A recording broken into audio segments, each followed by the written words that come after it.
Hello and welcome to Behind the Bench. I'm Kofie Yeboah, and this is a TV show where we're going to talk about all the recruits that we have covered throughout the week. I'm here with Hoyt, Gillian Vesely, Newcomb, and Jake Brodsky. So to start off, I'm going to go with Jill. You covered Gio Baker this week, and I saw in the article that he was getting compared to Stephen Curry. Do you want to? Yeah, Gio Baker's he's pretty good comparison to Steph Curry. He's 6'3", a little bit on the lanky side. But he can shoot phenomenally off the dribble. He can shoot the three pretty seamlessly. And he's kind of more of a shooting point guard than a passing point guard. But if he finds himself in a position where his shooting's being stifled a little bit, he will defer to that passing role.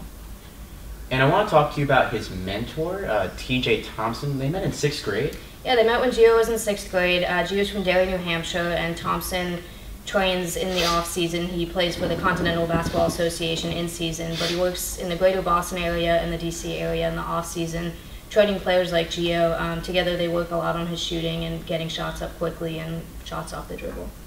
So what is Gio looking for in terms of like a college or school? What is he, anything that stands out to him? Yeah, so he hasn't picked a school yet. He's gotten a bunch of D1 offers, but on the top of his wish list is a place where he can really take control and be able to call some plays himself, be able to make some decisions, and really make an impact right away. He knows that freshmen sometimes won't get a lot of playing time and will have to wait it out on the bench for a few years, but he wants to be able to go in and really make a change in a program. Okay. Con, you covered Will Gladson. He goes to Chaminade College. Also that goes to Chaminade College is Jason Tatum, right? That's right, yeah. And he's the number 1 or 2 player in the class of 2016. Along with Tyler Cook. Right, yes. How has did he explain to you how it's like playing with them? Yeah, definitely. I mean, Will, self-admittedly, is the third option on that team.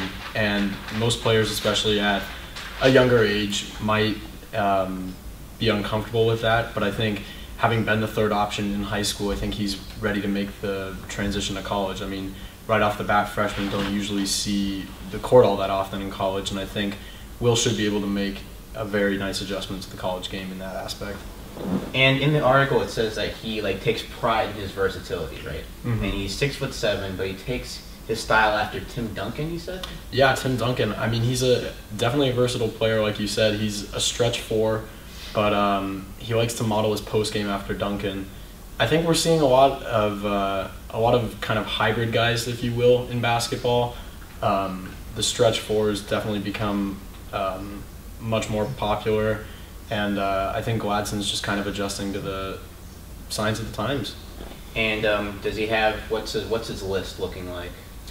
Yeah, he's taking visits at Missouri. He has been offered by SIU, and I think he's also visiting Princeton in the upcoming weeks. But I mean, he told me that he doesn't want to narrow it down to any schools just yet. It's very early in the process. His main focus is doing well his senior season and ultimately bringing a Missouri State championship to Chaminade. That's awesome.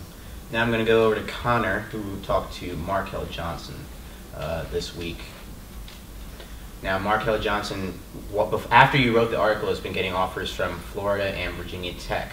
Right. I want to talk to you about, ask you to elaborate on his mentorship and how that's affected his play, how it's developed his play over time.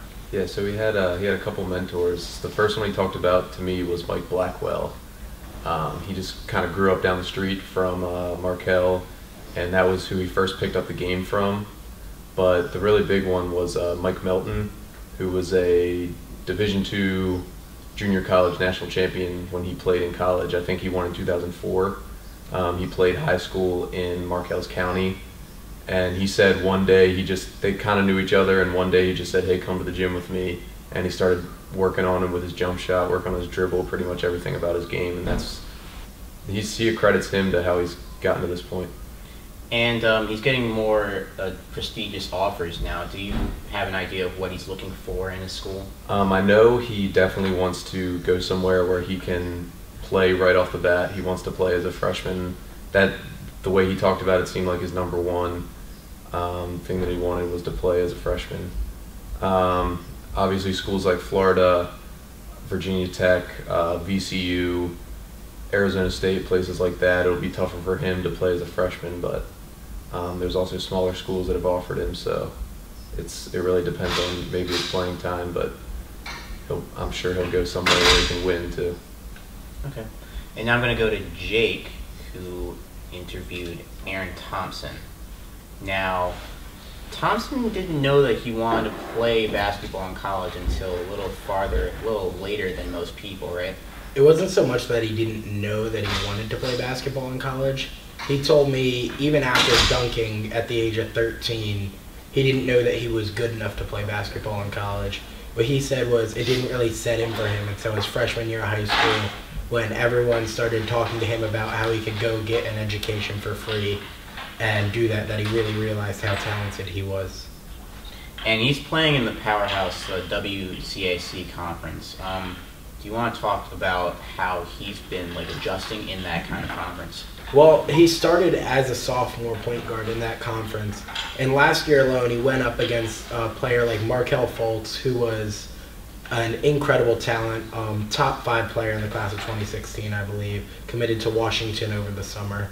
And in addition to guys like Markelle Fultz, he went up against another player, Bryant Crawford of Gonzaga, who is going to be playing at Wake Forest this year. He was a senior. So going up against all that talent really kind of seasoned him to where we've seen WCAC guys come in and make an impact in college, most notably Melo Trimble here at Maryland. WCAC guys really seem to have an easier time making that next step. Anyone else have anything interesting that maybe a fun fact that anything what really motivated Aaron was he felt like he should give back to his parents. They have done so much for him over his life, he said, and he wants to use the game of basketball as a way to kind of give back. And in choosing college, he wants a place where he can fit in as an athlete and as a student. Really, that's going to set him up to graduate and succeed in life and get that free education that he wants. And that wraps it up for this week of Behind the Bench. Be sure to follow us on Twitter at TheLeftBench. Check out all of these articles at TheLeftBench.com, which will be in the description below. And we will see you next week.